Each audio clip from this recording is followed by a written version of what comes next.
Imagine you open a container of frozen berries, only to find kilos of cocaine hidden behind the walls of that container. This is not a movie in Netflix. This actually happened at one of Australia's busiest spots. I'm your host Odiche, and today in Customs Cuts Part 3, the fourth episode in Tales of Logistics, we uncover a chilling real-life customs nightmare. This customs nightmare did not occur in a war zone, did not occur in a high-risk corridor, but in a routine fruit shipment at Sydney's port, Botany. So what happened at Port Botany? Let Chloe and Vicky tell us about it.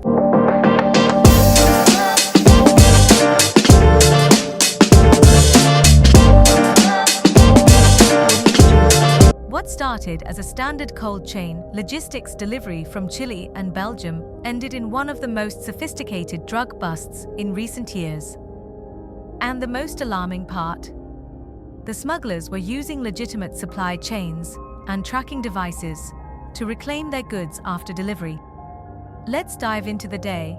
41 kilograms of cocaine turned a normal delivery into a global alert. It was just another Monday morning at Sydney's Port Botany.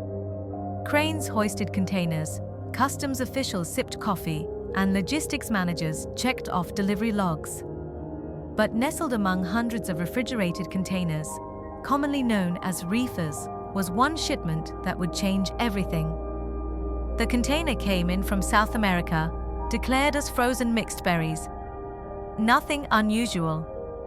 It passed initial clearance until one officer noticed discrepancies in the cold chain sensor data. Temperature logs weren't matching up. Why would berries be fluctuating between minus 18 degrees Celsius, minus 9 degrees Celsius? That triggered a secondary inspection. Inside, customs officers discovered 41 kilograms of high-purity cocaine hidden in sealed refrigeration panels, carefully vacuum-packed, layered with carbon paper to evade X-rays, and stashed behind panels engineers wouldn't normally check. The aftermath? Well, the investigation wasn't just about seizing the drugs. It set off a multi-agency international probe. Through Operation Ironside, a joint effort between Australian Border Force, Interpol, and US Homeland Security, authorities traced encrypted communications back to a Sydney-based logistics subcontractor who specialized in perishable imports. He was a known associate of a Colombian cartel affiliate. Surveillance footage, burner phones, fake delivery drivers, this was no amateur setup. It was a well-oiled Trojan horse tactic using legitimate supply chains. Who was behind it? At the center of the operation was a dual passport holder, Carlos Mendez, a logistics intermediary with ties in Chile, Panama, and Australia. On paper, he was a cold chain consultant.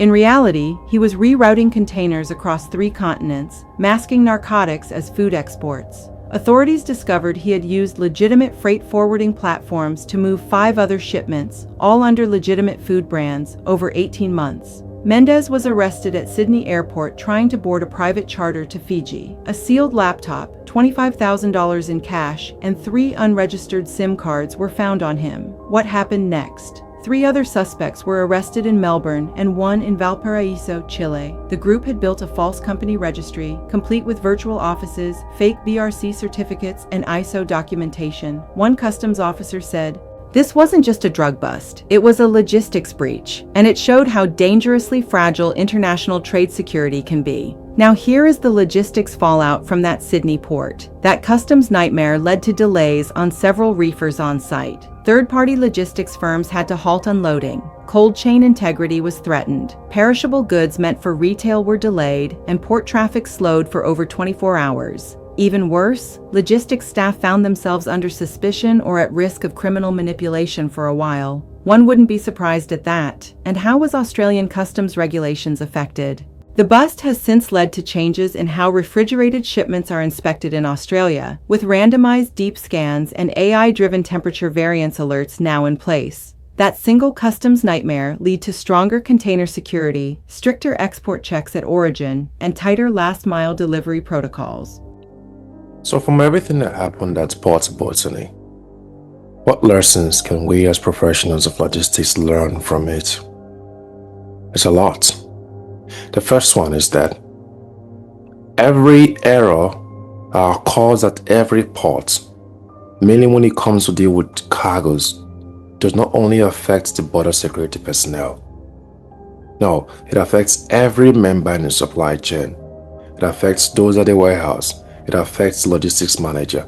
It affects those who are taking care of package shipment, those who are taking care of the transportation itself. Everyone in the supply chain gets affected. So as professionals, we should be able to check and be sure that what we have in the cargo, what we have in a container is actually what we have on the documents. Our security should be airtight enough to make sure that we don't get robbed in the process, that our professions doesn't get to be on the line, that other people's profession in the supply chain don't also get to be on the line. Second lesson, technology has helped a lot, mainly with GPS. You see, with GPS, mainly those of us in dispatch, those of us in transportation management, warehouse management, the GPS has helped a lot because you can track your shipment, because you can know where your shipment is at, where your cargo is at, where your driver, your carrier is at in real time.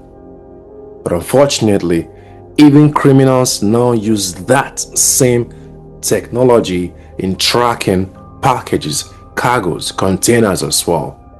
So one has to be very careful how he or she administers this use of technological devices in his profession or in his job.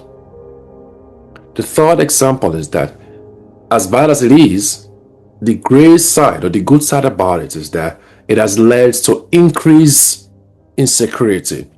We now have lesser paperwork to do at the port. We now have higher security at the port, surveillance securities. We have more scrutiny. We have more screening. We have more personnel. We have more education. The port authorities, the securities at the border are getting more training on how to increase their intelligence when dealing with shipments that come in to the country or even leave the country. And even a cold shipment that we can consider safe. For instance, look at this. This is just berries. Berries anywhere in the world will be considered safe. So even a safe shipment can even carry the highest risk for our own company. So we should always be on our games. Be sure that all along the process, all along the movement of that shipment from point A to point B, everything inside is exactly what you have on paper, because if it gets to the border and it turns out to be something else and they do an investigation, whether it turns out good or not, people's job will always be placed under scrutiny. This is what we've learned from the Port of Botany in Sydney, Australia. Looking forward to seeing you in our next episode. Voila.